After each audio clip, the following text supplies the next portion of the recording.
Bonsoir, bonsoir à toutes et à tous. Bienvenue dans notre Atelier 11, saison 2, épisode 3 déjà. L'Atelier 11, c'est l'émission des sociaux engagés du média qui vous fait découvrir les travailleuses et les travailleurs qui font le Média TV. Je suis Antoine. Au-dessus de moi, juste ici, je pense, se trouve Serge Victor. Bonjour Serge, comment ça va aujourd'hui? Salut, ça va. J'espère que je ne vais pas devenir tout vert comme sur certaines émissions Alors, on va en précédentes. parler, mais ça devrait aller mieux aujourd'hui. Ça devrait aller mieux. J'en ai entendu parler du Serge tout vert. Alors, on a Michel qui est avec nous dans le chat. Michel, elle reste dans le chat maintenant, ça lui évite de devenir toute verte aussi. Salut Michel, j'espère que tu vas bien. Bon, sûrement, on s'est parlé tout à l'heure. Donc Michel va animer le chat, comme d'habitude. Et aujourd'hui, nous recevons Irving Magie, ici. Salut Irving, tu vas bien? Salut tout le monde. Salut Serge, salut Antoine, salut Michel. Bon, tu le sais, le but de cette émission, c'est d'en savoir un petit peu plus sur toi, sur ton parcours, sur ton travail et sur ton engagement au sein du média. Ouais. L'émission va se dérouler un petit peu comme d'habitude. Une première partie pour que on voit ta formation initiale, ton parcours, qu'on balaye un petit peu ton CV pour que les gens te connaissent mieux. Et dans la deuxième partie, on discutera sur ton engagement, sur le média, sur tout un tas de trucs.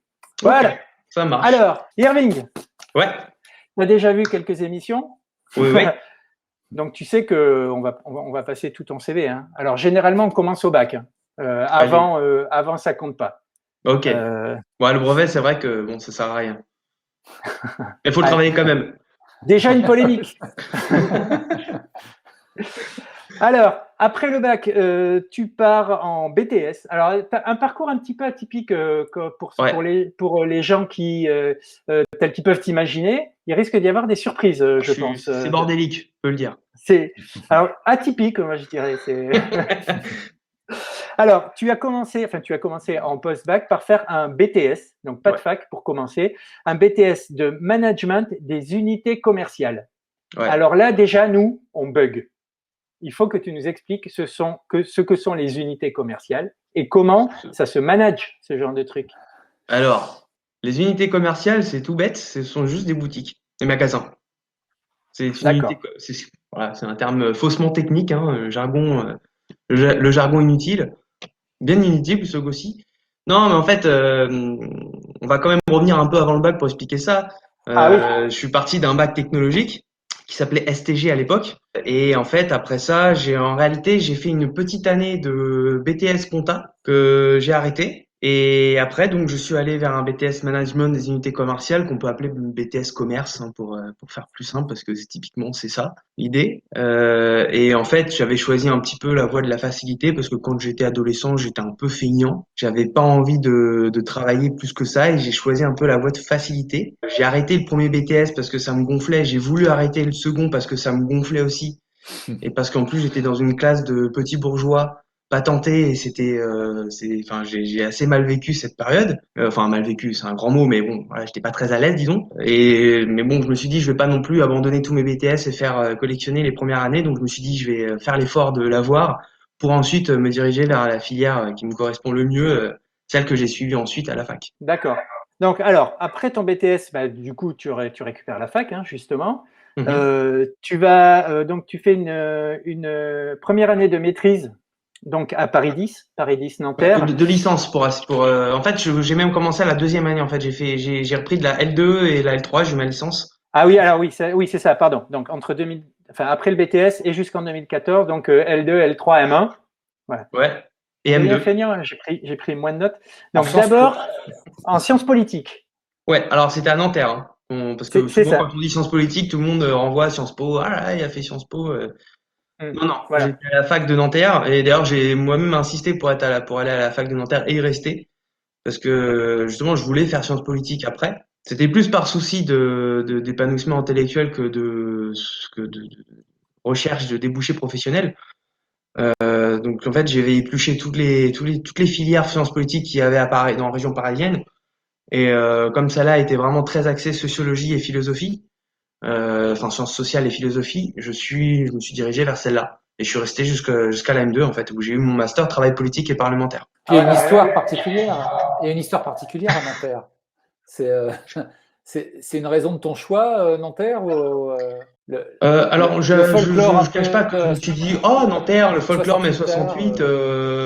Mais bon, après, en même temps, j'ai quand même un peu de recul par rapport à ça. C'est-à-dire que je me suis dit, quand je vois ce qui est devenu Daniel Cohn-Bendit, je me suis dit, ouf, c'est pas forcément. Le mai 68 de Nanterre, c'est pas forcément une référence absolue. Par contre, la sociologie bourdieusienne en était une référence un peu plus intéressante pour moi. Donc c'est pour ça que j'ai beaucoup aimé. Alors professionnellement, ça a été compliqué après, mais par contre, intellectuellement et dans l'enseignement que j'ai reçu, ça a été extrêmement riche. Ouais. Alors, donc, en M1, sciences politiques, en M2, alors, spécialisation dans le travail politique et parlementaire, et C'est donc tu ça. te spécialises en communication politique et en relations publiques. C'est ça. Donc, tu connais toutes les ficelles, on peut pas te la Ah, faire.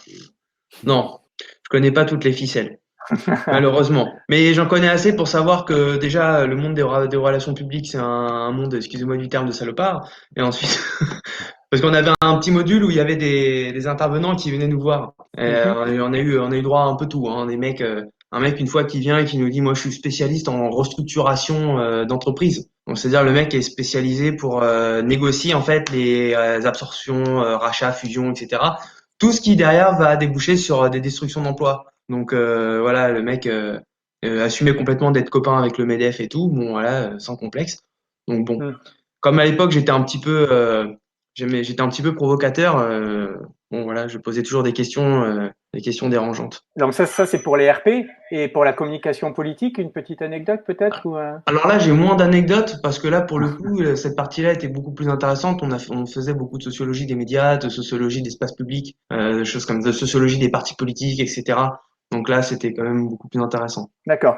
Et donc il y a ta spécialisation entre guillemets, c'est travail politique et parlementaire. Alors, Ouais, en fait, c'est l'intitulé du Master Pro, ouais. d'accord, ok. Alors on va y revenir parce que ce ne sont pas que des mots dans ton cas.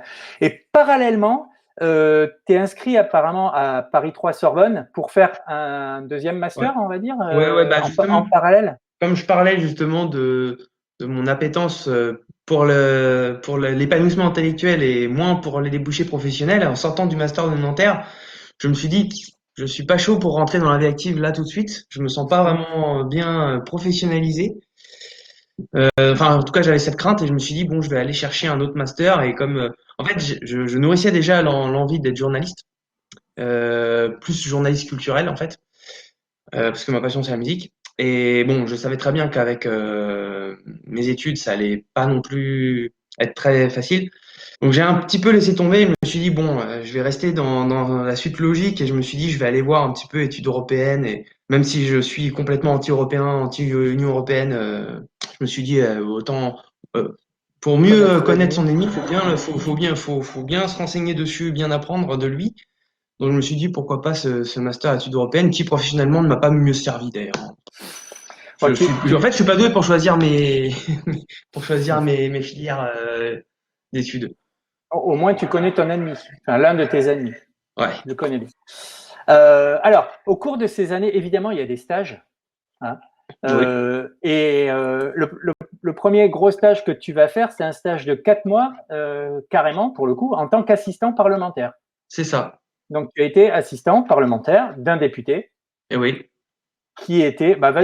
On te laisse raconter. Alors, déjà, comment on a l'idée de chercher un stage d'assistant parlementaire? Est-ce que dans cette filière-là, c'est quelque chose de classique? Est-ce que les députés recrutent beaucoup de stagiaires? Ça se passe comment? Ah bah, vu qu'on est dans une filière de travail politique et parlementaire, Hum. dans l'intitulé, il y a parlementaire. Donc en fait, la plupart des gens qui sont sortis de mon master, leur premier débouché, c'est soit un consultant junior dans un cabinet d'affaires publiques, soit devenir assistant parlementaire. Donc en fait, j'avais le choix entre deux stages. À l'époque, c'était en 2014, donc c'était avant le Oui. remaniement. Donc c'était encore le gouvernement de Jean-Marc Ayrault. J'avais une possibilité de faire un stage au ministère de la Famille, qui à l'époque était un ministère, et j'avais la possibilité aussi de faire ce stage à l'Assemblée nationale. Et en fait, je m'étais dit que on pressentait déjà dans l'actualité qu'il allait y avoir possiblement un remaniement et que le ministère de la Famille n'était pas forcément le plus en vogue. Donc, je me suis dit, s'il y a un remaniement, mon stage il risque de pas aller à son terme, alors qu'à l'Assemblée nationale, c'est plus stable. Donc, j'ai décidé d'aller à l'Assemblée nationale. Et j'étais donc en stage pendant 4 mois assistant de Pascal Cherki, qui était un député PS. Et passé Plutôt chez Génération. plutôt des frondeurs, non, c'est ça? Oui, c'est ça, exactement. Ouais. Enfin, des frondeurs. Des frondeurs qui s'abstiennent, hein. C'est des frondeurs Ouais. en trompe-l'œil. Mais faut pas se voiler la face. Mais ouais, il faisait partie de l'équipe des frondeurs avec Christian Paul et tous ces députés-là. Mais ceci dit, c'était intéressant pour voir un petit peu justement comment ça se passait, les débats parlementaires à l'intérieur des commissions. Le mec, Pascal Cherki était membre de la commission des finances.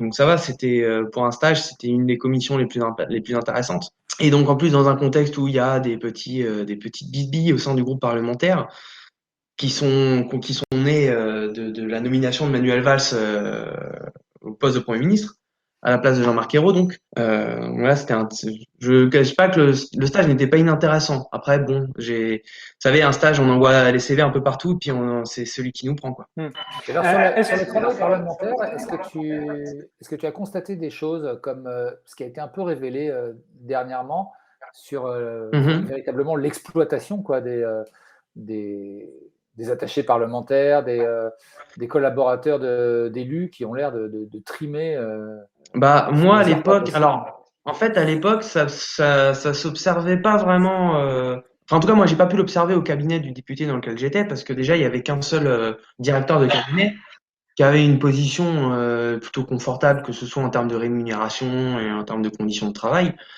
Mais par contre, j'avais les retours de certains de mes collègues à l'époque, où effectivement, en fait, le problème, il vient non seulement des fois de la charge de travail, c'est-à-dire que, en fait, les députés, enfin les assistants parlementaires, ils vont déjà travailler effectivement à, par exemple, je sais pas moi, rédiger, aider le député à rédiger sa prise de parole à l'Assemblée ou, enfin, en séance, à l'hémicycle ou des choses comme ça, mais il va aussi des fois participer à sa vie extérieure au Parlement.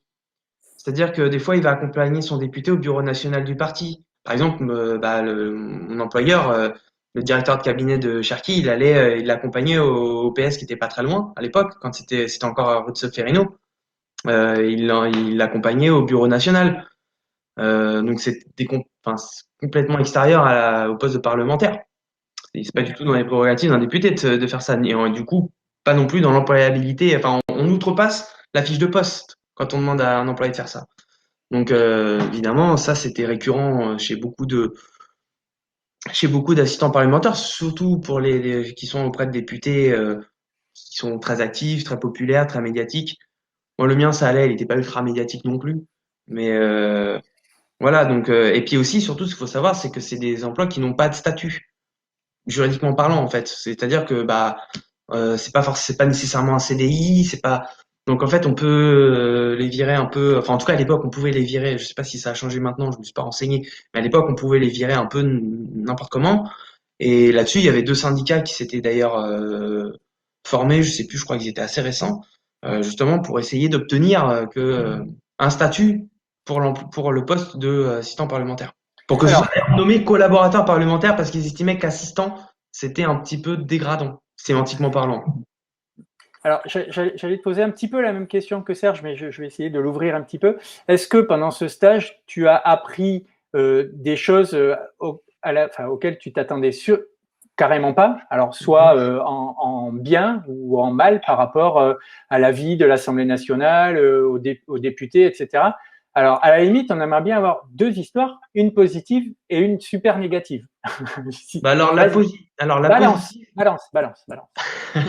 alors la positive, elle est très personnelle, c'est-à-dire que effectivement, comme je disais tout à l'heure, le Pascal Cherki il était membre de la commission des finances, Mm. donc c'est quand même pas inintéressant comme c'est peut-être même l'une des commissions les plus intéressantes parce que du coup on touche quand même à des sujets qui sont économiques et en plus à l'époque on était sur des problématiques comme par exemple le rachat, je crois que c'était Alstom par General Electric. Ouais, il y avait toutes ces thématiques-là à l'époque. Et du coup, c'était quand même assez intéressant de feuilleter des rapports, d'écrire des notes pour le député. Je crois que j'ai jamais autant appris sur le tas, sur les sujets économiques et budgétaires que pendant quand je faisais ce stage-là. Ça, c'est le côté positif. Et c'est vrai qu'en plus, le directeur de cabinet me laissait faire beaucoup de choses. Le côté négatif, mais en fait, je m'en doutais déjà un peu, mais ça, j'ai eu la confirmation, c'est qu'en fait, les parlementaires, en fait, pour les gens qui ne sont pas forcément très à l'aise avec le droit constitutionnel, la Cinquième République est censée être sur un régime parlementaire. En fait, on est censé être encore un régime parlementaire.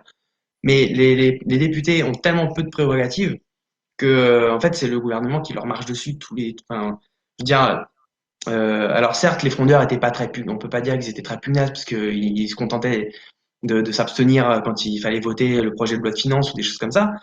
Mais toujours est-il que dans les débats en commission ou même dans parce que dans la réunion de groupe du groupe, je sais plus comment il s'appelait à l'époque, je crois que c'était SRC, du groupe socialiste quoi. C'était le mardi matin et bon, il fallait voir comment la condescendance, le mépris avec lequel Manuel Valls et le gouvernement traitaient les frondeurs et on voyait qu'en fait, même si c'était abstenu en fait, même si non, pardon, même s'ils avaient voté contre les projets de loi, là il y avait des menaces tous les 4 matins, des fusions de groupe, de machin. Enfin, le gouvernement était quasiment tout puissant en fait sur sa majorité présidentielle. On s'en rend parfaitement compte aujourd'hui, hein. Oui, oui, non, mais là c'est encore pire. Non, mais d'autant que là la majorité, en plus la majorité En Marche, elle est beaucoup plus écrasante que la majorité de l'époque. C'est-à-dire, là, En Marche, ils ont, je sais pas, plus de 300 députés à l'Assemblée. Ils ont une majorité écrasante. Là, à l'époque, c'était pas aussi écrasant que ça. Et pourtant, bah, ils n'ont pas réussi à inverser quelques tendances, même des fois en se rapprochant un petit peu du groupe GDR, non, je sais plus comment il s'appelait, le groupe des communistes et tout, et des Verts et compagnie. C'était pas possible, quoi. Chaque fois, ils se faisaient marcher dessus. Alors, juste dans le chat, il y a Michel qui nous indique que tous les jeunes de la génération Cohn-Bendit ne sont pas devenus Cohn-Bendit. Non, je parlais pas de la génération Cohn-Bendit, j'ai parlé de Cohn-Bendit lui-même. Lui-même, oui, oui, bien sûr. J'ai dit quand on voit ce qu'est devenu Daniel Cohn-Bendit. Non, non, Je précise. évidemment. Mais Michel, elle se fâche pas, hein, c'est juste que. Bon. Jean-Pierre Duteuil, qui était avec Cohn-Bendit à Nanterre en 68, lui, il a pas mal tourné comme ça. Il est resté anarchiste, il a fait des Non, non, je auditions sais qu'il y en a anarches. quelques-uns qui sont restés du bon côté de la barrière. Enfin, en tout cas, ils s'en sont pas trop éloignés. Ils sont restés dans une limite acceptable. Alors, après cette expérience, on va avancer un petit peu dans ton cursus. Après cette expérience d'assistant parlementaire, tu as fait 2 stages différents, un de 2 mois et un de 3 mois, dans des think tanks. Ouais, bah oui, bah justement, après avoir observé le travail politique, et parlementaire, je voulais observer le travail de relations publiques. Alors, c'était pas des cabinets d'affaires publiques, mais les think tanks ont un fonctionnement qui s'en rapproche beaucoup, dans le sens où, oui. Pardon. Justement, est-ce que tu peux expliquer ce que sont les think tanks? Là, c'était sous forme associative. Est-ce que c'est toujours le cas? En quoi ça consiste? Qui les finance? Qui y travaille et à quoi ils servent? Bah, en fait, alors c'est une analyse assez personnelle. J'ai pas fait nécessairement d'enquête sociologique sur la question, une enquête assez approfondie dans la question, donc ça reste assez subjectif ce que je vais dire, mais quand même on observe qu'un think tank, bon déjà dans le discours, il se revendique un petit peu, ça veut rien dire, mais laboratoire d'idées. Donc c'est-à-dire que c'est presque comme si il voulait se revendiquer unité de recherche. Voilà. Donc ils prétendent faire de la recherche, ils font des rapports qui prétendent être des études, euh, comme si c'était des études de sciences sociales ou enfin des enquêtes sociologiques ou des enquêtes en sciences sociales quelconques. Et derrière, en fait, ça va là où je dis que ça ressemble beaucoup à de la relation publique, c'est que derrière, les think tanks vont, pas tous, mais beaucoup vont prendre contact avec des députés ou des députés européens dans le cadre de Confrontation Europe et essayer de porter leurs idées, de leur inspirer un amendement pour tel projet de loi ou projet de directive si c'est la Commission européenne. Mais voilà, c'est quand même pas anodin. On est quand même sur quelque chose qui est qui se veut à cheval entre de la recherche et de la relation publique. Alors, les idées qu'ils promeuvent, elles viennent d'où? Elles viennent des gens qui les financent? Elles viennent de eux, leur propre parcours politique? Elles viennent essentiellement, alors alors je pense que ça dépend des think tanks. Peut-être que la fondation Jean Jaurès ou la fondation Gabriel Péri fonctionne différemment de la fondation Concorde ou de l'Institut Montaigne. Mais oui, en fait, c'est tout un tas de choses. Déjà, ça dépend de celui qui le dirige et de l'équipe qu'il se constitue. Parce qu'il va se constituer d'une équipe d'économistes, de chercheurs, d'intellectuels en tout genre. Et après, ça va dépendre. Par exemple, Confrontation Europe faisait parler tout un tas de gens différents, y compris même des gens de gauche de temps en temps, des chercheurs de gauche de temps en temps.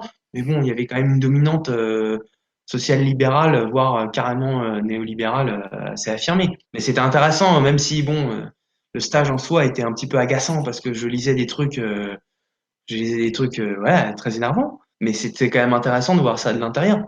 En gros, tu as fait l'essentiel de tes études au cœur de la machine ennemie, quoi, hein, on va Oui, dire. c'est ça. Enfin, au cœur, c'est un peu un grand mot parce que bon, 4 mois, j'ai pas le temps de voir grand-chose non plus. Mais ouais. Alors, sur ton expérience là dans les think tanks, non, pas tellement. Je crois que j'ai bien compris que tu étais là pour les besoins du stage. Puis bon, ça t'a appris des choses, mais c'était pas non plus ta voie visiblement. Après, on a un Ah non, ça petit. m'a. En tout cas, j'ai su après tout ça que je voulais pas travailler dans ces trucs-là. Et du coup, on en arrive à l'après, c'est-à-dire que Alors, tu vas passer dans le journalisme. Et alors, quand on regarde je sais pas, Antoine, tu as peut-être trouvé d'autres choses, mais quand on regarde ton parcours, on atterrit directement sur le média après. Ouais, ouais, bah parce qu'en fait, quand j'ai terminé mes études, comme maintenant, dans la conjoncture économique et sociale actuelle, même un bac+5 nous garantit pas un emploi à la sortie des études. J'ai galéré pendant un an. Et bon, je dois reconnaître que quand même, c'est un coup le média, c'est un peu un coup de bol, hein. Parce que donc je galérais pendant un an. Ça faisait un an que je galérais, j'arrivais pas à trouver de travail, sauf une petite expérience de comment ça s'appelle, de hôte en événementiel. Enfin, je faisais des missions dans des conditions de travail épouvantables, mais voilà, c'est le seul truc que j'avais trouvé et ça me permettait pas non plus d'avoir une paye folle, pardon. Et ça n'a pas duré longtemps en plus. Donc voilà, je galère un an et en fait, à ce moment-là, je ne postulais pas du tout pour travailler comme journaliste. C'est-à-dire que j'étais complètement résigné et à un moment donné, j'avais besoin d'un boulot quand même. Et donc j'avais été regarder les nouveaux députés vu qu'ils venaient d'y avoir les élections législatives. Et puis à un moment donné, je me rends compte dans mes followers, Twitter et LinkedIn aussi, qu'il y a Sophia Chikirou. Et du coup, je me suis dit, à l'époque, tout le monde me disait, mais vas-y, envoie des messages directement sur LinkedIn, tu vas voir, ça marche et tout, ils te répondent, faut y aller pour avoir un boulot, enfin, c'est les conseils qu'on me donnait. Et du coup, je me suis dit, bon, bah, tiens, je vais lui envoyer un message à Sophia en lui disant que je veux travailler, bah, pour elle, mais en pensant qu'elle allait m'embaucher, que si elle m'embauchait, elle m'embaucherait pour travailler dans la com de la France Insoumise avec elle. Et voilà, quoi. Puis en fait, elle me répond, puis elle me dit, ouais, bah, en fait, j'ai un projet qui pourrait être intéressé. Sans me dire ce que c'est, hein. Elle me dit juste, il y a un projet. Et donc, vas-y, on se donne rendez-vous tel jour pour un entretien. Et voilà, je vais à l'entretien, on discute. Elle a la même remarque que vous sur votre parcours. Elle dit, il est quand même atypique ton parcours. Mais elle aimait bien parce qu'elle s'est dit, ça prouve que, bon, quand voilà, tu t'es battu un peu pour réussir, machin. Bon, bref.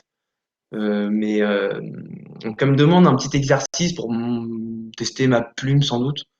Euh, et donc je fais cet exercice, je lui rends, elle adore et elle m'embauche. Voilà, et c'est en fait, et toujours sans me parler du média, hein, donc je reçois un appel de Romain Spichala, je sais pas si vous vous souvenez de lui, qui m'appelle et qui me dit bon bah viens demain à midi, et je viens demain à midi, c'est là que j'ai compris, le lendemain à midi, c'est là que j'ai compris que j'allais travailler aux médias, que j'allais Et du coup, participer à l'aventure. t'as été embauché alors pour la société de Sophia Chikirou, donc plutôt que pour le média, Ouais, ou pour le techniquement média j'étais direct. embauché par Mediascope, ouais. D'accord, d'accord. Techniquement j'ai été embauché par Mediascope, ouais. C'était l'employeur à l'époque. Ouais. Parce que moi, j'avais voulu avoir un salaire, moi, et déclaré. Parce que, voilà. C'était pas le J'ai cas. pas transigé là-dessus. J'ai fait, non, non, moi, je veux un contrat de travail. Donc, on va en venir, Irving, à ta vie donc aux médias maintenant, puisque on en était au Mhm. moment de ton embauche, donc au tout début du média, en fait. On peut dire que tu es un des premiers arrivants dans l'équipe. Ouais, ouais. Ouais. En fait, Et quand je suis donc, arrivé, on venait tout juste de publier le manifeste pour un média citoyen. d'accord. Alors, quelles ont été tes premières tâches, en fait, aux médias? Est-ce que tu as commencé tout de suite dans des tâches journalistiques ou est-ce que, vu ton passé d'attaché parlementaire, d'étudiant en sciences politiques, est-ce que tu as fait d'autres choses? Eh ben, en fait, j'ai fait deux choses au début. D'abord, je me suis occupé des partenariats. Parce que comme Sophia ambitionnait que le média soit une web télé avec si possible, une grille de programmes quotidienne et continue comme une chaîne de télévision classique. Elle voulait absolument des partenariats et auprès de vidéastes et youtubeurs qui pouvaient évidemment correspondre politiquement à la ligne éditoriale du média, hein. Mais voilà, pour être partenaire de diffusion, ce qu'elle appelait les partenaires de diffusion. Donc j'étais chargé de prendre contact avec eux, d'organiser des rendez-vous, de négocier avec eux ces fameux partenariats de diffusion. Et à côté de ça, oui, j'ai quand même commencé assez rapidement à faire du journalisme parce que en fait, début octobre, il y avait eu les attentats à Mogadiscio en Somalie, qui avaient été revendiqués par les Shebabs et qui avaient fait beaucoup de morts. Donc, donc on en parlait beaucoup dans les médias et tout. Et comme Sophia, on était en train de préparer le second live de novembre, pardon. Elle voulait qu'on puisse avoir de quoi montrer aux gens qui allaient regarder ce live-là ce dont le média était capable en termes de traitement journalistique. Donc j'avais fait toute une recherche d'informations sur comment sont organisés les secours sur place, avoir un bilan un petit peu plus étayé que celui qui nous est constamment divulgué dans la presse, et de rassembler aussi tous les éléments qui auraient permis à Aude Rossigneux, qui était à l'époque aux médias, de faire un papier dessus, et ensuite de pouvoir construire une chronique. C'est-à-dire j'avais arrangé aussi des entretiens téléphone pour elle avec des gens sur place, notamment une association qui se chargeait en fait de recenser les disparus et ensuite de faire la liaison avec les ambulances pour qu'ils puissent aller les chercher et les emmener à l'hôpital. Ce qui était quand même assez intéressant comme trouvaille. Et du coup, j'avais organisé les choses de façon à ce que Aude puisse l'interviewer par téléphone et qu'on puisse ensuite diffuser un sujet sur Mogadiscio pendant le live. Un sujet que Aude m'a fichu un peu par terre, sans vouloir, voilà, parce qu'elle a rien fait. Et en plus, elle a voulu faire porter chapeau sur moi, mais comme j'envoyais tout pour l'anecdote, comme j'envoyais tout ce que j'envoyais à Aude, je mettais Sofia et Katerina à l'époque, Katerina Rizakova, en copie. Elles savaient tout ce que j'avais fait pour lui faire tout le papier, lui trouver des contacts sur place et tout. Donc évidemment, ça n'a pas marché. Voilà, donc finalement, même si ça n'a pas abouti, ça a été quand même mon premier vrai travail du journalistique parce que j'ai quand même appelé l'ambassade de Somalie en Suisse, j'ai appelé la Croix-Rouge, j'ai appelé la fameuse compagnie, la fameuse association là, à Mogadiscio. Je les ai aussi appelés au départ pour euh, prendre le pouls, savoir l'histoire qu'ils avaient à me raconter, si c'était. Faut toujours savoir avant si l'info et leurs infos sont fiables, si leur histoire est fiable et tout. Donc voilà, donc là pour le coup c'était vraiment mon vrai premier travail journalistique, mais mine de rien. Et après, tu as travaillé du coup un peu avec la partie presse aussi du média? C'est ça. En fait, quand je suis arrivé aux médias, vu que tout n'était pas encore au point pour les sociaux et que beaucoup n'arrivaient pas à comprendre comment devenir sociaux, comment souscrire et tout, et que Michel à l'époque, Michel Moncoy, je sais pas si vous vous souvenez de lui, qui était le développeur avec Chloé, était un peu sous l'eau avec le support. Donc du coup, de fin décembre jusqu'à quasiment presque fin janvier, je lui ai filé un coup de main sur le support. Donc je m'occupais du support. Donc je répondais aux mails, j'allais sur Chargebee pour dire voilà, pour des fois verrouiller un peu leurs problèmes, déverrouiller leurs problèmes manuellement, enfin manuellement on peut dire, façon de parler. Ouais, non, je disais oui, je m'occupais du support. Donc et très vite en fait, comme Sophia voulait qu'on soit une entreprise de presse, il nous fallait ce qu'on appelle le numéro de commission paritaire pour être une entreprise de presse. Et en fait, pour ça, il faut du contenu écrit. Donc du coup, c'est là qu'elle a pensé aux médias presse. Donc on s'est occupé un peu du site Au début, je sais pas si vous vous souvenez, sur la première version du site, il y avait un espèce de truc déroulant avec les papiers écrits. Oui. Et puis en fait, ça marchait pas très bien ce système. Du coup, on a eu l'idée de créer le site Le Média Presse, donc un site à part. Et donc on s'est chargé de le mettre sur pied, Romain Spichala et moi. Et puis à partir de là, ouais, j'ai commencé à écrire dessus avec Kevin. Kevin Boucault-Victoire. D'accord. Alors, oui, c'est ça. Ouais. Alors, pour en revenir un petit peu en arrière, parce que le temps que les gens posent des questions dans le chat, sur les recherches de partenariat avec les YouTubeurs, Thierry Titi toujours nous demande, semble se souvenir ou demande en tout cas si vous aviez essayé d'entrer en contact avec l'historien de la chaîne Histonie. Oui, on avait essayé Estonie, oui. mais je sais plus, c'est pas moi qui l'avais contacté.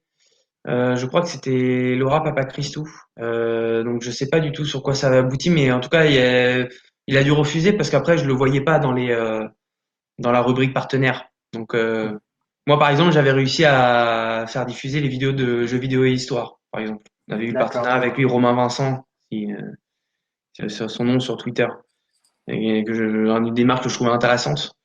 Donc j'avais réussi à décrocher ce partenariat avec lui. On en avait d'autres, mais ouais, surtout Estonie, je crois qu'il avait refusé. Oui, moi je me souviens, je sais plus, de mémoire, je me souviens de peut-être de Stupid Economics ou ce genre de Oui, choses. oui, on avait eu lui, oui. Bah ça, c'était De, Laura hmm, qui l'avait. Arnaud, qui avait participé au premier live, peut-être même, hein, il me semble. Il me semble, ouais. Bon, il y avait Hmm. tellement de monde au premier live, je saurais pas dire, je saurais pas me rappeler qui y avait exactement. Enfin, je me rappelle des gros noms, je me rappelle qu'il y avait Adrien Quatennens, qu'il y avait François Ruffin, Ouais. voilà, il y avait je me rappelle des gens comme ça, mais franchement, nous, on avait tellement la tête sous l'eau là-dessus, j'avoue que j'ai pas retenu tout le monde Donc, est-ce qu'on peut de dire qu'à ce mémoire. moment-là, tu étais un peu l'homme à tout faire du média? Ah ouais, ouais, clairement, Ouais. hein. Puis en plus, Sophia avait voilà, elle n'hésitait pas à nous dire qu'on était des boîtes à outils. Hmm. Ouais. Voilà. Bon, puis quand même, Ouais. à un moment donné, alors peut-être plutôt vers la saison 2, du coup, tu as commencé à apparaître davantage à l'écran. Je me souviens que tu avais présenté Mm. l'autre 20h à un moment, Bah et puis à faire des en fait, pour reportages. être ouais, bah en fait, pour être exact, il faut revenir quand même à la première saison parce que faut pas oublier que j'étais programmateur aussi. Alors, raconte-nous. C'est-à-dire que les super invités qu'on avait dans La Gueule du Loup, Le Monde Libre et Vraiment Ah oui, Politique, oui. c'est Bibi. Enfin, pas que Bibi, hein. Il y avait les animateurs étaient là aussi, hein. Enfin, on travaillait vraiment en binôme, mais ça marchait plutôt bien, hein. À cette époque-là, travailler avec Aude Lancelin, ça a été hyper enrichissant. Travailler avec Jacques Cotta aussi, malgré la manière dont ça s'est terminé avec lui. Mais et d'ailleurs, malgré la manière dont ça s'est terminé avec Aude, hein, ça n'empêche pas qu'après elle est vrillée et qu'elle se soit mal comportée. Mais toujours est-il que travailler avec elle, c'était bien. Ça a été une bonne expérience à ce moment-là. Donc c'était moi le programmateur de ces émissions-là. D'accord. Vas-y, Serge, hein, Oui, alors, je te laisse du coup, c'est continuer. toi qui as invité Asselineau dans, Ah non, dans La non, Gueule du Loup. ça c'est. Mais non, alors où? Alors où? Parce que c'est vrai qu'il a Dans, été invité 2 fois eh ben, par Alexis Poulain. ouais, et Alexis puis Poulain, il a fait ça tout seul de son propre chef. d'accord. Alors je crois qu'après il est revenu dans la gueule du loup, mais je suis pas sûr. Ouais, dans La Gueule du Loup, ouais. Il est revenu, Avec, il a fait Ouais, la non, dans ça la c'est, gueule du loup. Ouais. ouais, ça ouais. c'est moi qui l'ai appelé, j'avoue. Jacques Cotta le Mm. voulait, moi après j'étais employé, hein. S'il voulait quelqu'un, je n'allais pas lui dire non, non. Mm. D'accord. On n'a pas vu passer Natacha Polony aussi dans la gueule du loup? Si, il y a eu aussi Natacha Polony, oui. Mm. Bah en Voilà. fait, bah après à la décharge de Jacques, et c'était aussi peut-être un peu l'intérêt de l'émission d'ailleurs. C'était d'avoir aussi, en fait, c'est pour ça qu'elle s'appelait Dans la gueule du loup. Le principe de l'émission, c'était de n'avoir que des gens de droite, enfin d'avoir Mm. des gens de l'opposition. Et là-dessus, je trouve que Jacques, il jouait quand même plutôt bien le jeu quand il leur rentrait un peu dedans dans les discussions avec les invités et tout. L'idée, c'était aussi d'avoir ce genre de choses-là. C'est pour ça que l'émission, en fait, on l'avait appelée Dans la gueule du loup, parce que c'était la droite vient de se jeter dans la gueule du loup. C'était ça l'idée. Mm. D'accord. Par la suite, du coup, tu es quand même arrivé plus sur le devant de la scène, quand même, en faisant des interviews, en Mhm. présentant le JT, en faisant des reportages. Donc, Ouais. plutôt Bah ça en dans la saison fait, 2 quand même. ouais, bah la saison 2 en fait, je suis devenu journaliste à temps plein. Parce qu'en fait, j'ai commencé au début, le Média Presse, tant qu'il y avait Sophia, on faisait essentiellement des brèves. Parce qu'il fallait un maximum de contenu écrit, c'était vraiment du quantitatif. Et du coup, la saison 2 on a essayé quand même d'avoir un niveau éditorial un peu plus élevé et de pouvoir faire des vrais papiers, écrire du vrai contenu journalistique avec des sources, des recoupements d'informations, etc. Et donc c'est là quand même que j'ai pu faire mon premier vrai papier sur le footballeur américain pardon Colin Kaepernick qui bon ça vous parle pas mais en fait c'est un footballeur afro-américain qui c'est le premier en fait c'est un des premiers à avoir posé le genou à terre Ah oui. D'accord, lors des révoltes de Black Lives Matter d'accord. et ce qui lui a valu d'être blacklisté en NFL de ne jamais avoir parce que moi j'aime beaucoup le sport américain je l'avoue je le confesse et donc, je connais assez bien le domaine. Et donc, voilà, il a été blacklisté de toutes les franchises NFL et de la NFL elle-même. Et à ce moment-là, en fait, il y avait une actu, c'est que Nike avait fait une pub avec lui. Et on connaît les stratégies marketing de Nike, c'est de toujours reprendre à son compte la contre-culture américaine, les luttes antiracistes et choses comme ça pour vendre des Jordan et des Air Force. Donc je me suis dit, tiens, c'est bien de faire un papier sur Colin Kaepernick, qui il est, et faire un petit détour sur la stratégie de Nike, pas non plus se leurrer, mais aussi quand même bien parler de qui est Kaepernick et de ce qui lui arrive et du climat de racisme qu'il peut y avoir aux États-Unis. Pour le coup, tu étais en plein dans le contenu de tes études. Là, ouais, j'étais dans le contenu de mes études, ouais. Assez, ouais. Donc je suis passé à la télé. J'ai fait ma première interview avec Matthew Alford sur la propagande à Hollywood. Mais quand même, en fait, je faisais un peu des deux. Enfin, j'étais surtout au Mediapress encore. Et de temps en temps, je faisais des interviews et des passages dans l'autre 20 heures. C'était notamment pour faire une petite chronique d'actu Gilets jaunes. D'accord. Et du coup, tu as commencé aussi à faire des reportages? Alors, mes premiers contenus vidéo, c'était des interviews, hein, vraiment. Ouais. C'était des interviews, donc l'interview avec Matthew Alford, et puis après, bon, après ça, mes interventions télé, c'était dans l'autre 20 heures, et en plus, par exemple, la première fois que je suis arrivé dans l'autre 20 heures, c'était pour parler de mon papier sur les comparaisons immédiates. Donc en fait, c'était pour faire un peu la promo d'un contenu Mediapresse. Mais Donc alors, quand on compare ton Comment? travail, ce qu'on voit des vidéos auxquelles tu as participé donc, sur le média avec celui d'autres journalistes du média, on voit que toi, tu sembles pas avoir de thème de prédilection. En fait, tu as l'air assez polyvalent, tu traites un peu tous les sujets, la culture, le sport, la politique, Ouais. enfin oui, un peu tous les domaines, quoi. Ouais, c'est vrai que je suis un petit peu. Après, bon, tout dépend sur quel angle on traite le sujet. Par exemple, quand j'avais traité Colin Kaepernick, alors évidemment, c'est un sportif, mais la question, c'était peut-être de faire un petit peu le portrait de Colin Kaepernick pour que les gens sachent qui il est et quels sont les enjeux politiques derrière le personnage de Colin Kaepernick. Et donc, à travers la publicité Nike, avoir un regard lucide sur ce que c'est une publicité Nike, mais aussi avoir un regard lucide sur l'engagement de Colin Kaepernick. Et d'ailleurs, parce que c'est vrai que beaucoup de gens ont tendance à dire ah oui, il fait une pub Nike, oh là là, il est vendu, mais bon, faut pas oublier qu'il avait plus de taf, quoi. Enfin, qu'il s'est mis toute la NFL à dos et qu'il pouvait plus exercer comparé à d'autres sa passion, quoi, donc son sport. Et que c'est son engagement politique contre le racisme et contre les violences faites aux Afro-Américains aux États-Unis qui lui ont valu ça. Donc c'est un sportif, mais le contenu il est plus politique que sportif en réalité. Même si c'est vrai que j'avais accordé une petite partie à l'aspect sportif, parce que je voulais répondre à l'époque, il y avait beaucoup de débats dans la communauté sportive sur oui en fait Colin Kaepernick s'il n'est pas repris en NFL c'est parce qu'il est nul. Non, c'est pas parce qu'il est nul, c'est vraiment euh, regardons ce qu'il est capable de faire. Voilà, dans le récit, je racontais voilà ce qu'il est capable de faire sportivement. Donc non, c'est pas à cause de ça qu'il n'est pas pris, c'est parce il a mis le genou à terre. Voilà, c'était un peu l'idée, le récit du papier. Quand je parle de sport comme ça, c'est politique, c'est pas vraiment sportif. Mais oui, après, j'ai pas vraiment de thème de prédilection, c'est vrai. Alors, un exemple, et on va rester pour le coup aux États-Unis, un peu dans la contre-culture américaine. Tu as eu l'occasion de faire une interview assez spéciale et qui, je pense, était un petit peu forte. Peut-être que tu vas pouvoir nous donner ton avis là-dessus. C'était l'interview de deux Amérindiennes qui étaient venues à Paris pour présenter un documentaire sur l'une d'elles. Alors, j'ai pas noté le nom, juste le prénom parce que ça s'appelait Madonna quelque chose. Le documentaire, c'était Warrior Woman. Ouais.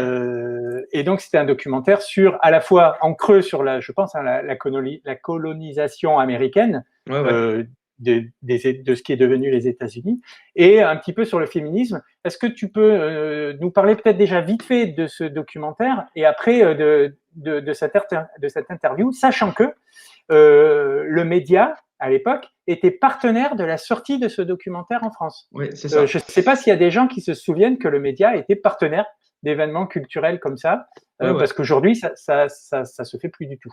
Ça fait beaucoup de questions. On a encore l'affiche accrochée au-dessus de la machine à café. Il y a le logo du média. Ouais, non, en fait, c'était Théophile qui m'avait mis sur la piste du gars, je me rappelle plus son nom, hein, qui travaillait pour l'Ardux Productions, je crois que c'est ça le nom de la boîte de prod, qui nous avait proposé d'être partenaire de diffusion du film, partenaire de la sortie du film, pardon, et moyennant donc l'interview du protagoniste et d'une des co-réalisatrices, parce qu'en fait, j'ai pas interviewé de deux Amérindiennes, j'ai interviewé Madonna Thunderhawk, C'est ça. qui est justement leader des mouvements pro-natifs. Et à côté d'elle, c'était la co-réalisatrice du documentaire, en fait. C'était la D'accord. co-réalisatrice. Et donc, ouais, donc j'avais pu avoir ce partenariat-là, plus l'interview des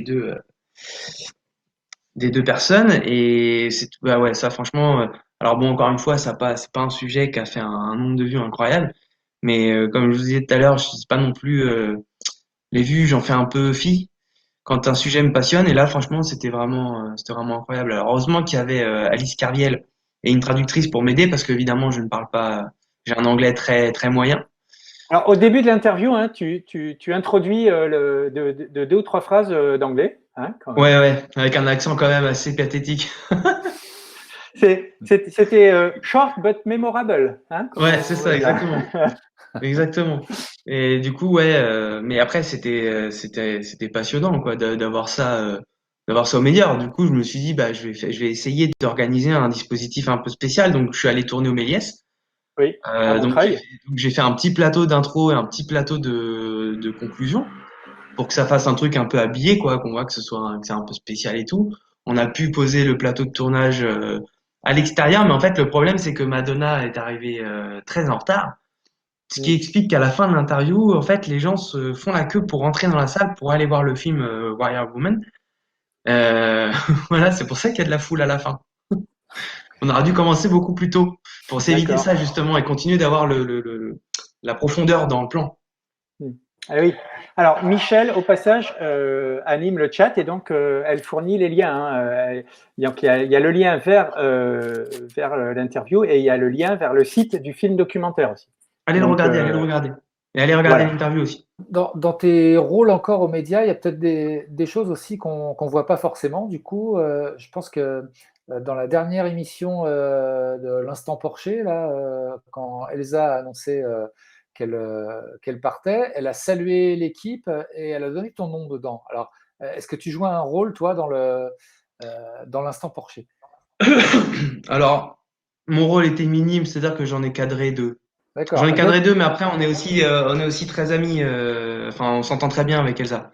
D'accord. Et comme je pense que elle m'a cité aussi parce qu'on s'entend très bien et qu'elle avait envie de m'associer aux différents noms qu'elle avait envie de remercier.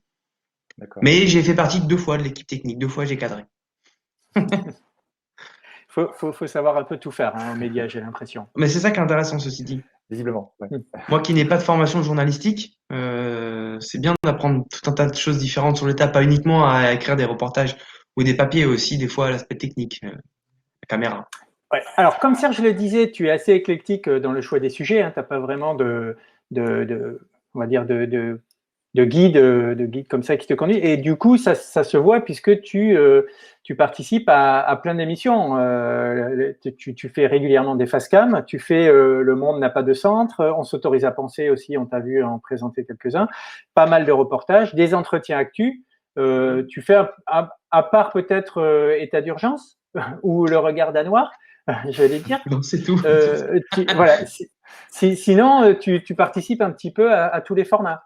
Ouais, bah en fait, c'est vrai que.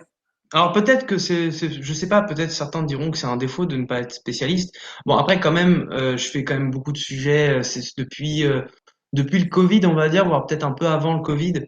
Je fais quand même un peu plus. Il y a une dominante quand même de sujets sociaux. Il y a eu toute l'époque où je faisais des chroniques sociales euh, pendant le confinement et même après. Tous les sujets que j'avais fait sur Anthony Smith, sur les travailleurs du BTP, sur les indépendants, sur le Covid, la gestion du Covid à l'école, les ATSEM, etc. Les reportages manifs aussi, le reportage sur les jeux vidéo, le reportage sur la grève à Radio France, qui a pas été diffusé en dehors de, je crois que c'était un marche ou grève ou un médiactu de Théophile. Il aura dû l'être, mais je sais pas pourquoi il l'a pas été. Donc j'ai quand même Un sujet aussi que j'ai failli sortir sur l'Opéra de Paris, mais à cause du confinement, ça m'a tout mis par terre. J'étais en train de faire un truc sur la grève à l'Opéra de Paris, qui était vraiment super parce que le gars m'avait carrément promené. C'était un syndicaliste de Sud, je crois, ou la CGT, je sais plus. Il m'avait promené dans tout le quartier des machinistes, là où il y a la scène descendante et montante là, à l'Opéra Bastille et tout. Il m'avait montré tous les corps de métier, tous les trucs et tout. Et Ellie qui filmait, le pauvre, il en a chié cet après-midi-là. Mais en fait, bon, il y a eu plusieurs soucis parce que c'est vrai qu'au média, il y a souvent des embouteillages pour tourner. Donc des fois, quand tu veux tourner une séquence qui est un peu longue, on me dit oui, mais il faut que tu sois rentré à telle heure parce que Julien Terry ou parce que Théophile ou parce que machin va tourner. Donc t'es obligé des fois d'interrompre tes tournages après pour en recaler un autre, c'est long. Et puis voilà, donc en fait ça a traîné jusqu'à ce qu'il y ait le confinement. Donc je fais quand même, il y a une dominante sociale quand même dans mes sujets. On va en revenir dans tes propos à un moment à parler des moyens du média, évidemment. Alors, dans les facecam que tu as fait, il y en a un qui a connu un petit regain d'actualité, on va dire récemment. C'est la fois où tu as interviewé Ahmed Beral, qui est syndicaliste à la RATP, et qui était poursuivi par son employeur et menacé de licenciement pour avoir dénoncé des agressions sexuelles à la RATP. Donc c'était un sujet assez prenant. Je m'en souviens pas mal. Et donc il a eu une actu fin août, début septembre. Ouais, l'inspection du travail lui a donné raison. Il a gagné. Ouais. Voilà, c'est ça. Il a gagné. Du coup, la question qui m'amène à que je vais te poser, c'est vous rencontrez souvent, comme ça, vous faites souvent des sujets sur des personnages forts ou sur des situations fortes. Est-ce que vous arrivez à les suivre pour savoir ce que ça devient et comment on peut arriver à faire un petit peu des retours et à passer les nouvelles informations sur ces sujets dans les émissions du média? Est-ce que ça, c'est une réflexion? Ça se fait pas beaucoup, on va pas se mentir. Non. Est-ce qu'il y a une réflexion là-dessus pour avoir un suivi, peut-être des projets d'émissions sur retour sur les sujets traités, ce genre de choses? Bah, en fait, autant que faire se peut, on essaye. Moi, par exemple, quand j'avais fait la première chronique sur Anthony Smith, où j'avais révélé les échanges de mails entre la directe de la Marne et le directeur de l'association, dont il avait dit maintenant faut munir vos salariés de masques et de gel. En septembre, quand je suis rentré de congé, il y a eu un rassemblement devant le ministère du Travail en soutien à Anthony Smith. Voilà, j'ai eu l'information, j'y suis allé pour couvrir le truc. On essaie de le faire autant que possible, mais c'est pas évident. Moi, par exemple, Ahmed Beral, quand il a eu l'info sur l'inspection du travail, moi j'étais en congé en fait, donc je pouvais rien faire. Mais surtout qu'en fait, on est une très petite équipe et en plus on est une équipe qui s'amenuise chaque fois. Plus le temps passe, plus on s'amenuise. Et donc en fait, c'est difficile en fait parce qu'il faut quand même traiter un maximum de sujets pour être assez éclectique, assez brasser large, faire voilà. Donc des fois c'est pas compliqué parce qu'en fait le jour où il y a un suivi, il y a quelque chose qui se passe dans l'affaire qu'on avait traitée précédemment. En fait, on est sur autre chose donc et on n'a pas nécessairement ces journalistes pour dire tiens, tu veux pas aller le couvrir à ma place comme ça on a un truc en plus quoi. Voilà par exemple ici on arrive à faire de temps en temps par exemple les employés de la culture, enfin les intermittents du spectacle etc. Par exemple, moi, j'ai réussi à faire deux reportages dessus. J'avais fait un premier reportage quand ils avaient fait leur premier grand rassemblement à Bastille, fin décembre dernier. Et quand j'ai su qu'ils refaisaient une manifestation en mars, qui a débouché d'ailleurs sur l'envahissement de l'Odéon, j'y suis retourné. Pour dire, c'est pas fini encore. Il y a des expériences peut-être un peu frustrantes. Alors, pour le coup, je vais parler pour mon cas, c'est mon expérience, mais c'est peut-être le cas d'autres. En regardant les émissions du média, je découvre plein de faits, plein d'affaires, plein de choses. Alors, on a parlé d'Ahmed Beral. On pourrait aussi parler des employés de l'hôtel Ibis qui ont été bien couverts. Et puis, quand il y a des développements ou souvent des victoires, puisque c'est le cas pour Ahmed Beral, c'est aussi le cas pour les employés de l'hôtel Ibis des Batignolles. On apprend ça sur les réseaux sociaux ou sur d'autres médias indépendants, par exemple. Et on se dit, mais mince, quand même, on a l'impression que ces médias-là, ils découvrent le truc, alors qu'en fait, nous, on connaissait l'histoire depuis 2 mois, 3 mois, 6 mois, quoi. Des fois, c'est un peu frustrant. Je sais pas si je suis le seul à ressentir ça. Des fois, on se dit, ah ouais, mais quand même, le média, il fait un super boulot et puis personne n'en parle, quoi. Donc, Ouais, faut pas se leurrer, hein. Nous, déjà, on a très peu, quand on sort une info ou une enquête ou quoi que ce soit, on est quand même très peu repris, de toute façon, que ce soit par la presse mainstream, même, enfin, vous allez de le dire, mais par la presse indépendante aussi, on n'est pas souvent repris quand on sort un truc. Donc déjà, c'est ça. Puis, bah, comme je disais tout à l'heure, pour des fois suivre un truc, quand compte tenu de nos moyens, c'est pas toujours évident. C'est vrai que des fois c'est frustrant.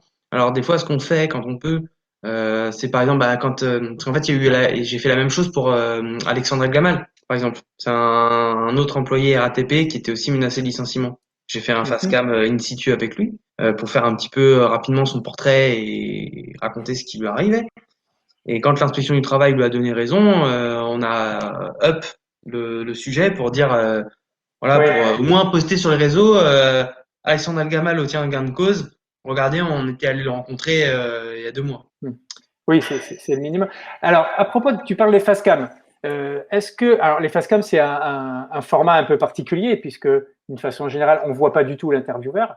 Ouais. Est-ce que techniquement, ça se tourne de façon différente? Est-ce qu'il faut, enfin, je suppose, il faut vraiment penser au montage avant. Donc, est-ce que ça s'apprend? Il y a des techniques. Ça se passe comment pour le tournage d'un facecam et le montage d'un facecam? Bah déjà pour le montage. Alors moi déjà pour le tournage, je fais différemment des facecam habituels. Je sais pas si vous avez peut-être remarqué. Moi j'ai arrêté de faire le gars est debout comme un i et puis il raconte sa vie devant une caméra. Je trouve ça sinistre comme mise en scène. En fait, je préfère faire un truc un peu plus voilà, enfin plus comme si c'était un reportage quoi. Le gars il est assis, il regarde moi et pas la caméra. Et comme ça, il y a un peu plus de plans de coupe, un peu de plans d'écoute, ça habille un peu mieux. Et puis en même temps, je trouve que ça permet de faire une narration. Je révolutionne rien quand je fais ça, hein. C'est des trucs il y a plein de gens qui font déjà des faces comme ça. Mais justement, en voyant ça, je me suis dit pourquoi nous on fait pas comme ça. Mm. Alors c'est pas original parce qu'on ça se fait déjà, mais je trouve ça plus joli, c'est plus intéressant. Puis en plus c'est une mise en scène qui permet de décliner un peu le portrait de la personne. Vous voyez, le mec se pose, il dit bah voilà, je m'appelle Alexandre El Gamal, je suis employé à la RATP depuis 15 ans et on veut me licencier parce que j'ai dit que la privatisation de la RATP ça suffit. Et puis voilà, ça donne une ambiance, ça donne un truc, le mec ça permet de nous faire un petit peu rentrer dans, enfin j'ai l'impression en tout cas ça nous permet de rentrer un petit peu dans son histoire personnelle et d'être un peu d'avoir je tire un peu d'empathie quoi. Donc je préfère les tourner comme ça moi les face cam. Et donc déjà en fait moi du coup ça en fait c'est pas si différent dans l'organisation du tournage qu'un entretien reportage. Vous voyez, il y a un reportage, il y a un sonore avec de l'illustration, puis bim après le mec il y a un mec qui parle et qui dit oui, il m'est arrivé des trucs pas bien. Vous voyez comment c'est tourné, vous voyez comment c'est. En fait, c'est un peu pareil. Euh, on installe le gars, on installe la caméra, l'interviewé il est à côté de la caméra, l'intervieweur pardon il est à côté de la caméra. Genre imaginez que je vous interviewe, bah la caméra elle sera de ce côté-là et puis elle vous cadre et puis vous me regardez dans ce sens-là. Voilà, c'est l'organisation du tournage elle est très simple. Après, il faut évidemment penser au montage, donc faut pas que l'interview soit trop longue. Bon, après, si l'interviewé a énormément de choses à raconter, bon, il y a des choses à raconter, mais en général, il faut essayer quand même de calibrer au moins ses questions. C'est-à-dire pas en poser plus de 4 ou 5, parce que sinon c'est trop dense et au montage, ça risque au dérush, au montage, ça risque d'être compliqué. Et pour la narration aussi, ça risque d'être compliqué du coup. Donc du coup, voilà, c'est comme ça un peu en tout cas que moi j'ai appris à m'organiser pour tourner ce genre de choses, que ce soit un face cam ou d'ailleurs un entretien, un reportage, parce que c'est un peu finalement pas si différent que ça. En fait. Et tu touches au montage aussi? Ou tu laisses ça aux autres? Non, moi ça pour le coup, je laisse ça aux autres. Alors j'avais un petit peu appris à toucher à Adobe il y a 2 ans parce que j'avais fait un peu quelques extraits parce qu'il y en avait beaucoup à faire et qu'il fallait des mains en plus quoi pour les faire. Donc je les ai faits, mais je crois pas trop mal me débrouiller. Mais après pour le montage, pour vraiment du montage professionnel, c'est pas pour rien qu'on fait des années d'études. Hein. Oui, bien sûr. C'est très compliqué. Oui, je me souviens aussi qu'à une époque, tu jouais un peu le rôle que joue maintenant Cory pour l'interface entre les sociaux et l'équipe sur le forum. Pendant un petit moment, Ouais. c'était toi qui t'y collais. J'animais un petit peu, ouais. Ouais. Donc quoi, tu es vraiment. Ouais, j'ai vraiment tout fait. Non, mais là, là, on en vient à une période un peu plus sombre. C'est pas que je n'aimais pas animer le forum, mais en fait, c'était aussi, si j'en suis venu à m'occuper de ça, c'était aussi le fruit d'embrouilles entre moi et Denis, enfin entre Denis et moi. Enfin, il avait essayé de faire de moi un peu son assistant de direction, parce que je sais pas pourquoi, parce que le droit du travail, on s'en fout. Euh, et du coup, voilà, enfin, c'est pas une période super bien. Du coup, enfin, ouais, je m'en suis un peu occupé. Mais après, en fait, j'ai réussi un petit peu à me battre pour montrer un petit peu ce que j'avais dans le ventre comme journaliste et donc je vite revenir dans le journalisme, enfin dans les tâches qui m'incombaient normalement. Ouais. Il a fallu que tu t'imposes et que tu te défendes, quoi. Ouais, ouais, parce que c'est vrai qu'au début, je faisais que du reportage, enfin, pardon, je faisais que des interviews et c'est vrai que je n'avais pas de formation en reportage. Donc en fait, il y a eu un espèce de flou sur qu'est-ce que Denis voulait faire de moi aux médias. Et à un moment donné, on m'avait donné à faire une enquête, je sais pas si vous vous souvenez. Bah en fait, c'est un peu, c'était pas le confinement, mais c'est un peu le même format que ce que j'ai fait après à partir du confinement. Vous savez, le sujet que j'avais fait sur la répression syndicale. Et ouais, donc j'ai fait ça et Yanis m'avait beaucoup aidé. Et j'ai réussi à sortir ce sujet, qui était quand même finalement une enquête plutôt bien faite.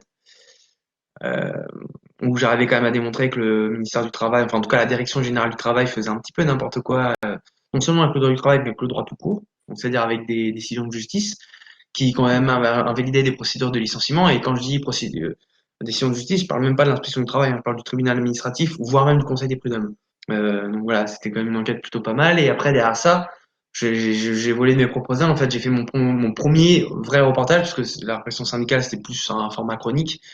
Là, moi, j'avais fait mon premier reportage, c'était sur la sécurité des ponts. En fait, c'est parti en fait d'un sénateur qui avait établi un rapport sur l'état des ponts en France. Ah oui.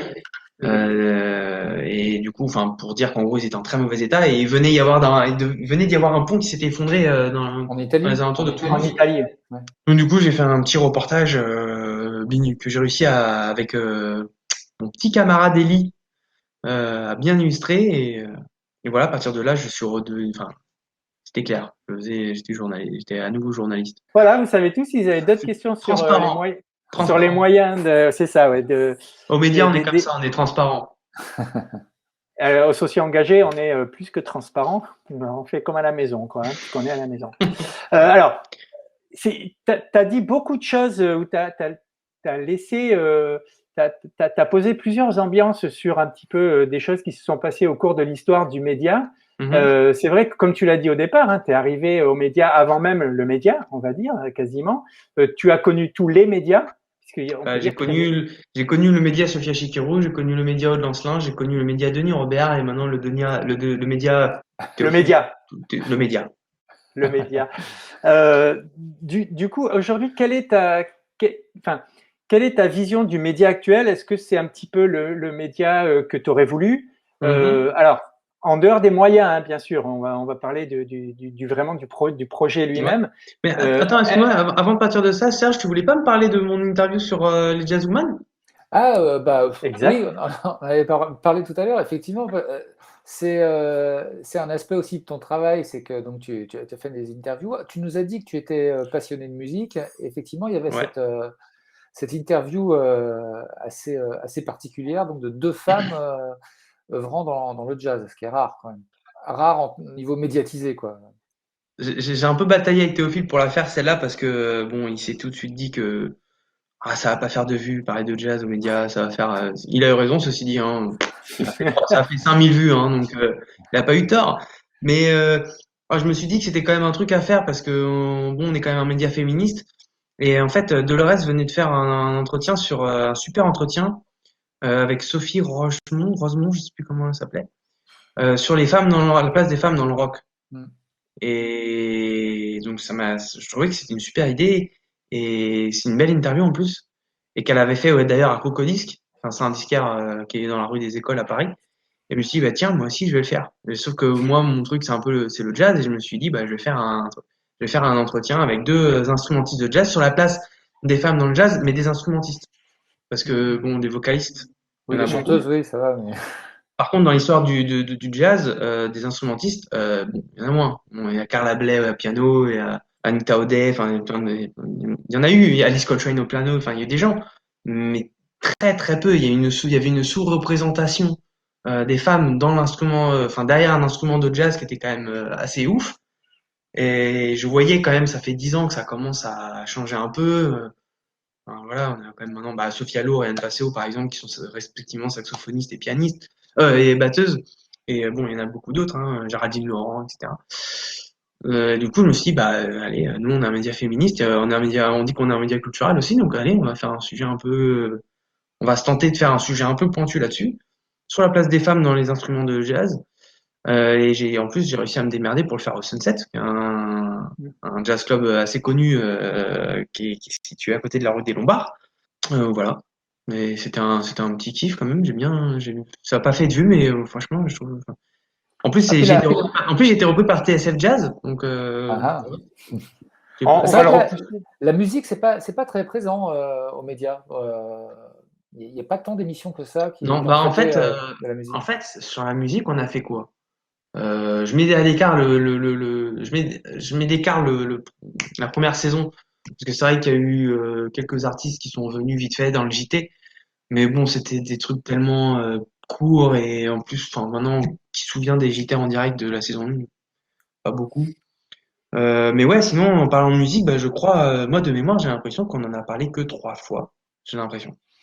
Genre, moi, par 2 fois avec Serge Loupien, que j'avais tourné au piano, et les Sophie Lour et Anne Passeo au Sunset, et Dolores avec Sophie Rosemont à Crocodisque, je crois que c'est tout. J'ai pas souvenir d'autre chose. En tout Alors, cas, on peut dire Serge, que tu es la mémoire du média, toi. Un petit peu, Hervé. ouais. Mais Bon, je suis pas la seule, hein. chou- Il reste Chloé, hein, qu'on voit peu, ouais. mais elle est là, et c'est aussi une mémoire, même une mémoire meilleure mémoire que moi, je pense. Et tu as songé à Chloé. écrire un Ouais. livre? Non, tu disais. Non, non, non, le média, faut que ce soit une série télé, sinon c'est pas drôle. D'accord. Chloé, que nous avons reçue, hein, c'était la dernière émission de la saison précédente. Ouais. C'était la 11e de l'atelier 11. On l'avait reçue en compagnie de Léo.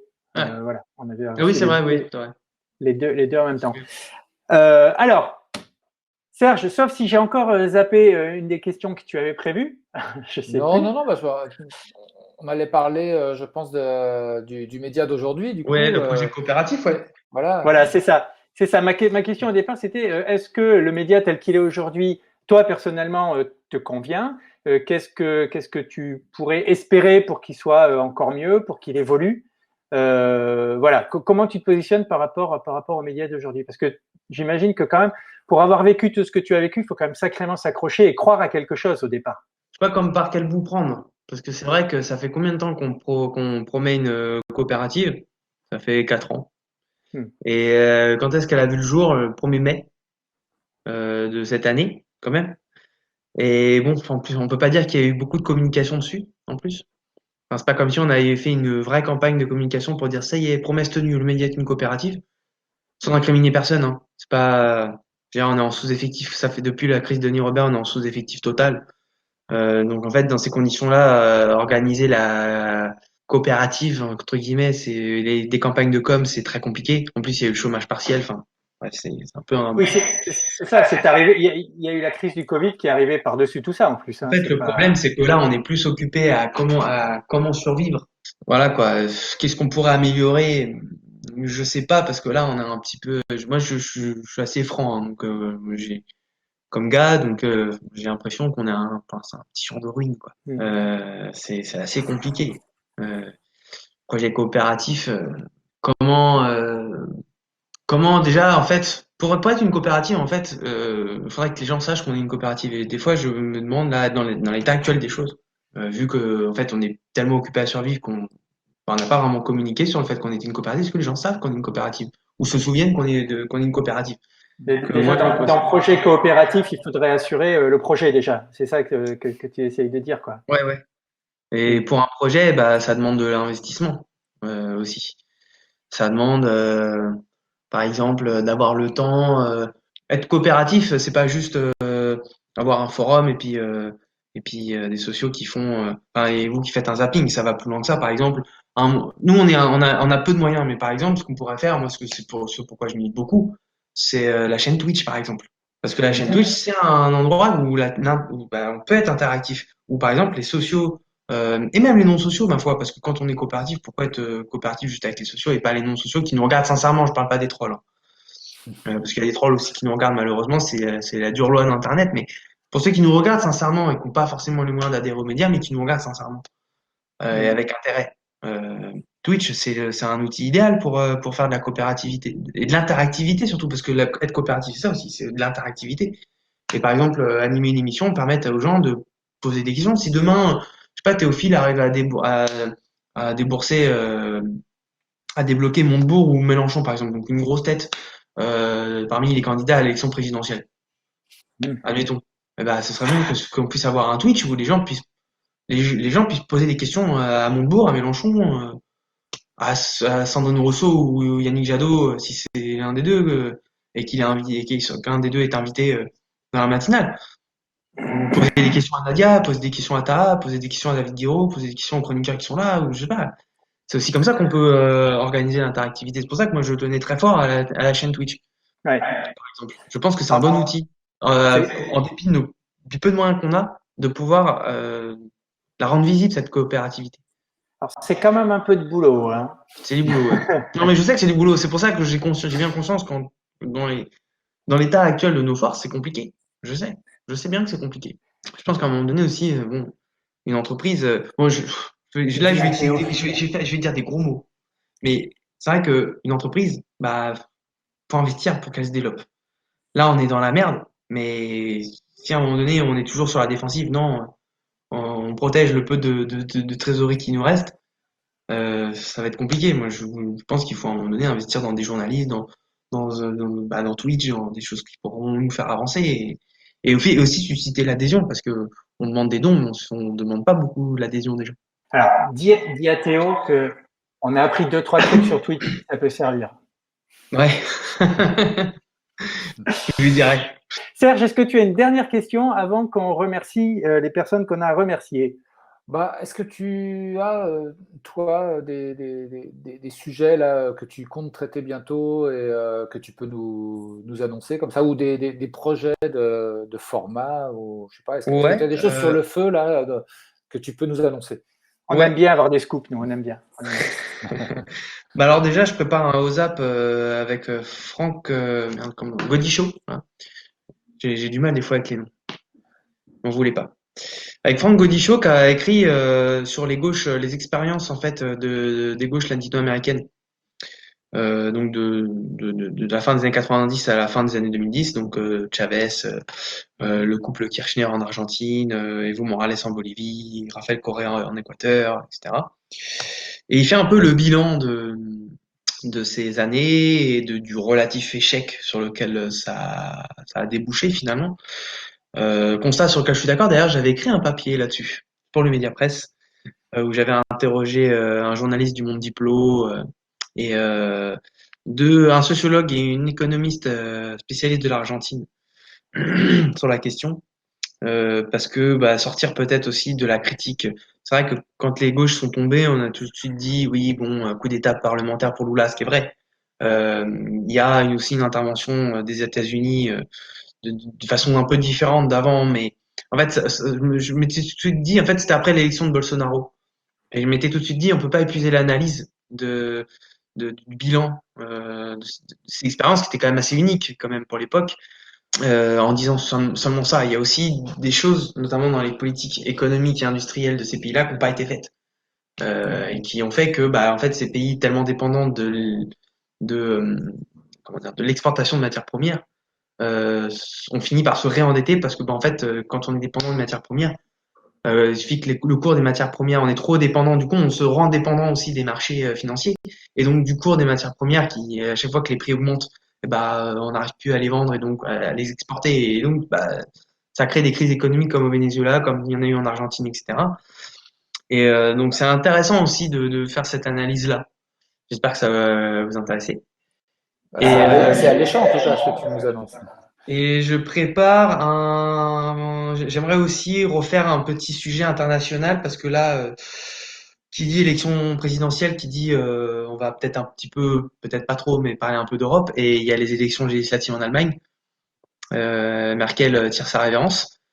elle nous aura bien fait suer, mais à mon avis, la succession va pas nous être un grand secours. Ça s'annonce pas rose. Hein. Je pense que l'austérité va encore en souper pendant un moment, parce que on oublie, hein, mais c'est complètement invisibilisé dans les débats, mais réforme de l'assurance chômage, réforme des retraites, euh, c'est des mesures d'austérité. Hein. Le premier enjeu pour Emmanuel Macron, c'est de faire des économies. Qui dit faire des économies budgétaires égale politique d'austérité. Donc on est toujours dans cette conjoncture, dans ce contexte économique-là. Et on a tendance à l'oublier. Donc je me dis que interviewer, je peux vous teaser. Alors je sais pas encore si ça sera lui, mais peut-être Bruno Amable pour parler de ça, parce qu'il est assez calé sur les questions de la politique allemande. Donc voilà, traiter ce sujet-là aussi. Et alors ça, c'est du plus moyen terme entre guillemets. J'essaie de préparer une chronique sur la réforme de l'assurance chômage. Je pense que maintenant, tu as tous les réflexes journalistiques, tu es en plein dedans. On peut dire, on a l'impression que tu as trouvé ta voie quand tu nous parles comme ça. C'est un métier qui me passionne. Par contre, j'ai pas encore trouvé le moyen de me spécialiser. C'est-à-dire que je m'intéresse encore à trop de choses différentes. Ouais, tant mieux pour nous, hein, pour l'instant. Ouais. Tant mieux pour nous. Alors, c'est gentil. On va faire un peu d'interactivité puisqu'il y a ça cause dans le chat. Hein. On n'est pas super nombreux, mais ça cause. Nicolas Dumoulin nous demande, et les apatistes, je crois pas en avoir déjà entendu parler. Alors moi je crois pardon, j'allais dire RKP parce que c'est par habitude. Rémi Kenzo-Pagé, je pensais qu'il était dessus. Donc moi j'avoue, du coup, je le laissais le sujet. Bon, écoute, Irving, si t'as un mot de la fin, c'est maintenant. C'était vraiment un chouette échange. Merci à toi. Franchement, voilà, c'était assez rigolo de revenir parce que du coup, au détour de cette invitation Twitch, on a un peu retracé l'histoire du média, quoi. Et la tienne. Je me suis replongé dans des vieux souvenirs parce que c'est vrai que moi de l'intérieur, c'est un drôle de paradoxe. C'est un paradoxe spatio-temporel dans ma tête. Parce que c'est passé à une vitesse dingue, mais en même temps, j'ai l'impression qu'il y a 4 ans, c'était il y a 4000 ans. Ouais. Enfin, c'est passé tellement de choses entre les crises, les micro-crises, les demi-crises. C'est conflictuel ici. Hein. Donc, il se passe beaucoup de choses. Beaucoup de choses. Donc voilà, c'était assez rigolo de repasser ça au peigne. Alors, il y a un sujet dont on n'a pas parlé, ce qui est pourtant la plus grosse actu du média, c'est la contre-matinale. Rappelons-la, la matinale du média. Juste, tu y participes, toi, d'une façon ou d'une autre ou... Déjà, je fais des sujets dedans qui parlent. Voilà, donc je fais je contribue avec mon petit magnéto. Là, pour l'instant, non, parce que là, il y a des chefs d'aide. Moi, je suis pas vraiment formé pour être chef d'aide. Je peux le faire de temps en temps, mais voilà, pour l'instant, ceux qui sont dessus sont plus compétents que moi. Et j'avoue que l'animation en direct, c'est pas non plus mon truc, même si c'est comme ça que j'ai commencé en vrai. Je sais pas si vous vous souvenez, mais en fait, ma toute première apparition télé, c'était dans Vraiment Politique. C'était le Vraiment Politique sur MeToo. J'avais fait une chronique là-dessus. Et enfin, sur les annonces d'Emmanuel Macron plutôt, qui disait que le féminisme et la violence faite aux femmes, c'était la grande cause du quinquennat. Mes fesses sur la commode. C'est pas encore ton truc, quoi. Le direct, j'avoue que c'est pas trop mon truc. Irving, merci beaucoup. Merci à vous. Hein. Merci pour ton ouverture, ton honnêteté. C'est vraiment agréable. On a vraiment l'impression de discuter entre amis. C'était un petit peu l'ambiance qu'on voulait mettre sur ces émissions Twitch. Donc, on est assez content que tous les salariés, d'ailleurs, hein, pas que toi, mais tous les salariés et intervenants du média jouent le jeu. C'est quand même déjà de la coopération, je trouve, parce que comme tout le monde le dit en venant ici, c'est pas à mettre à notre crédit. Hein, ça, c'est vous qui faites ce super travail. Hein, entre ça, plus le zapping et tout. Alors, j'allais dire que si vous méritez quand même de remerciements et peut-être même des coups à boire, un de ces quatre. Alors, on en parlera. mais on sait que vous êtes surbooké, super occupé tout le temps, et malgré tout, vous répondez à nos invitations. Et ça dit quand même beaucoup de choses, vraiment. On est sincère quand on dit ça. En tout cas, je suis ravi d'être venu et c'est vrai que c'est très très riche comme échange. C'est chouette. Eh ben merci. Merci à toi. Il est l'heure de remercier Cory. Parce que c'est la tradition. On remercie toujours Cory pour terminer cette émission, parce qu'il le mérite.